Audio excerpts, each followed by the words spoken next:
Welcome to Build to Last, the podcast where I, Eric of Maykus Homes and Neighborhoods, dive into the art of crafting not just homes, but entire neighborhoods and lasting relationships.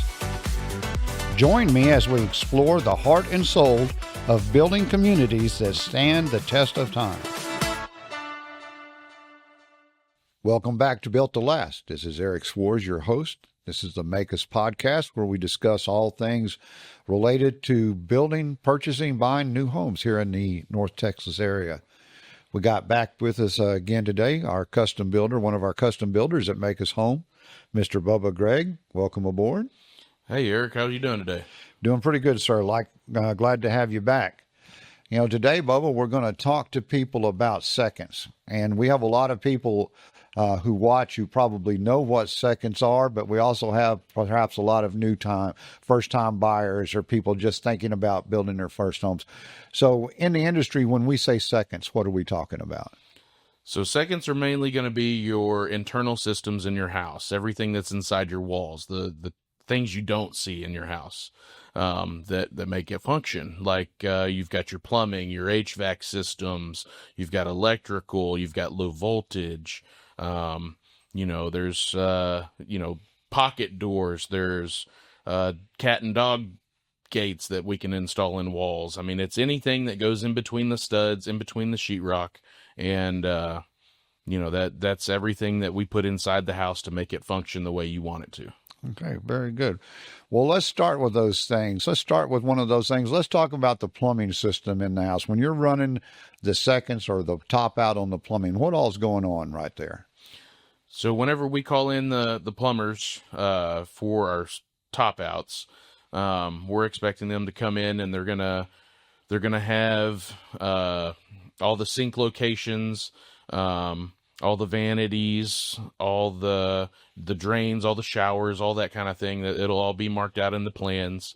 It'll also be stubbed up from the slab, and they'll come in and they'll connect all your supply lines from your cold water into the house, and then they'll run that to the hot water location or the water heater location, and then they'll run all your lines to your sinks and your bathtubs and showers, everything like that. They'll put the valves in the walls for the showers. Any kind of steam shower setups that you want, they're going to install the primary plumbing for that. Main units are down the road after things get insulated and sheetrocked and everything, but plumbing top out is, just basically the guts of the plumbing system in the house. So do you have a lot of customer involvement here at this point in time? Typically, no. We try to get our customer involvement on the plumbing side of things early on. That way we can get those marked on the plans correctly, and that, it's easier to do at the beginning of that, changing and getting the customer's input on what they want and where they want it before we come in with the top outs. I guess if the customer is right-handed, they might want a handheld on this side of the shower. If they're left-handed, they might be on the other side of the shower. So when we're talking about locations of handhelds and, like RO system faucets and stuff, we'll bring them in and ask them exactly where they may want those. Typically, that can be also noted on the plans as well. But, getting them involved is a good thing in the house. I mean, it's their house. They want it the way they want it. Excellent. All right. So we got our plumbing. Our next sub that we're going to talk about is the electricians. What are they going to be doing, and what input do we need from the homeowners to help the electricians do their job? Well, once we get the electricians in there to do their top outs, they'll come in and they'll put in any kind of can lighting.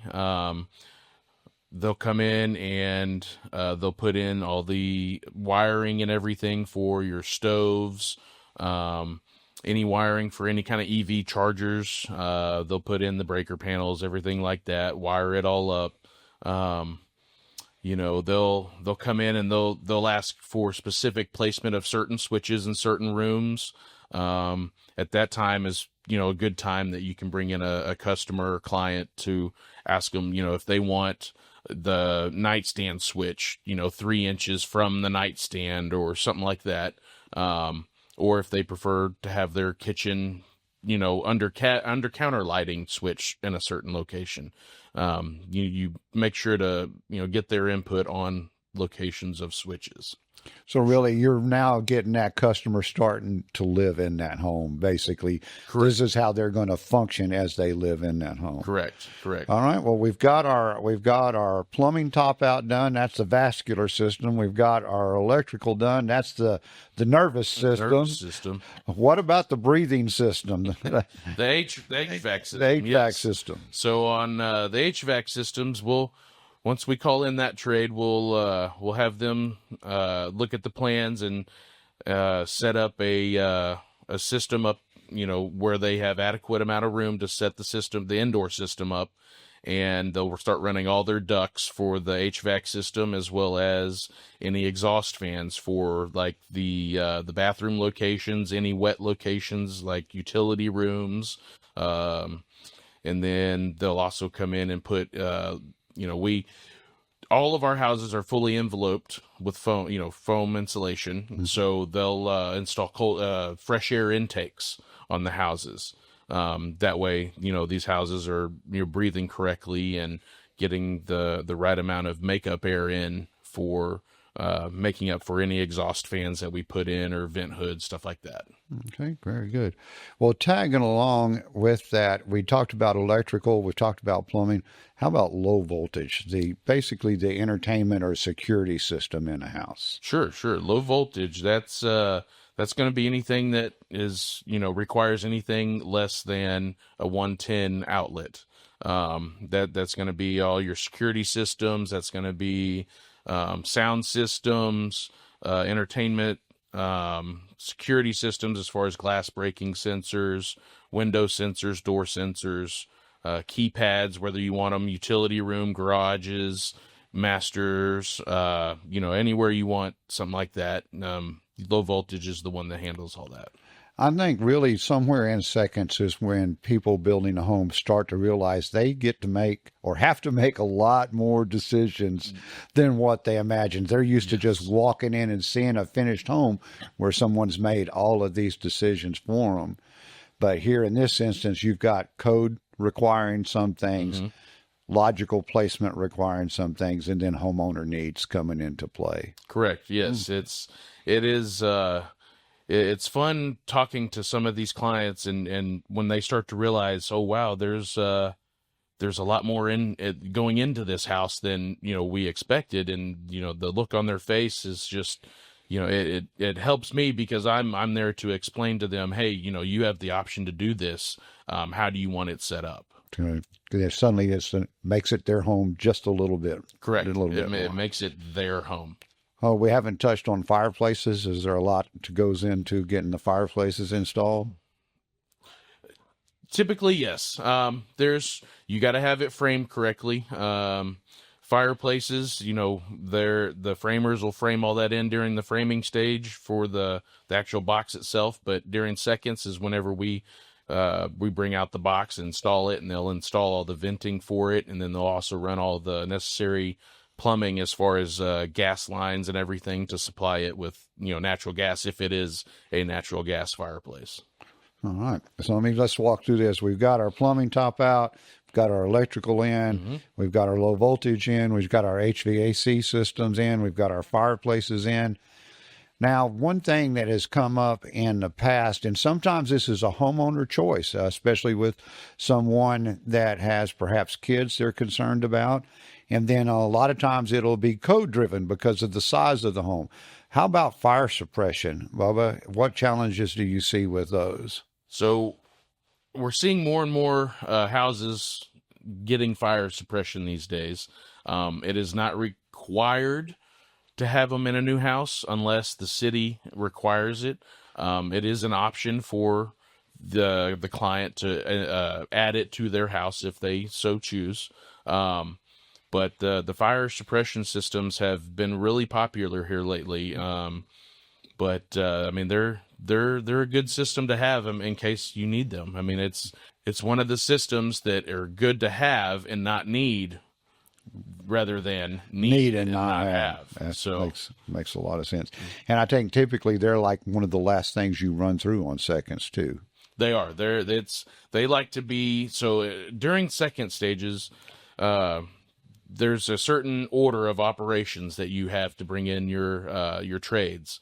And some trades like to be in there first, some trades like to be in there last.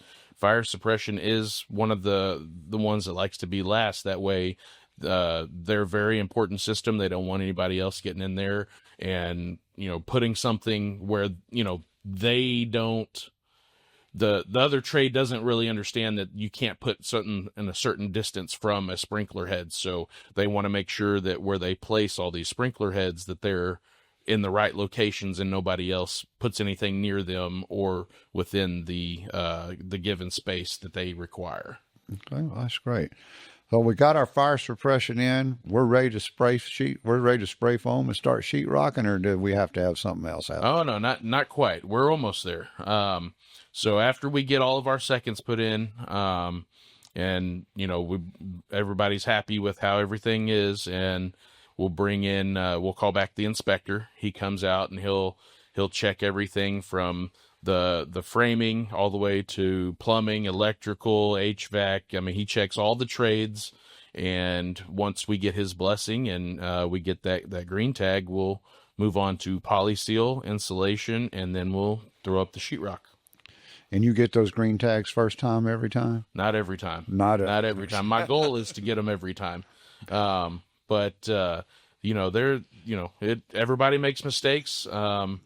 It's just how you learn from those mistakes is, that's what makes a good builder. Oh, very good. Well, Bubba, that is really, really valuable information. We appreciate you taking the time out to join us today, talk about those seconds.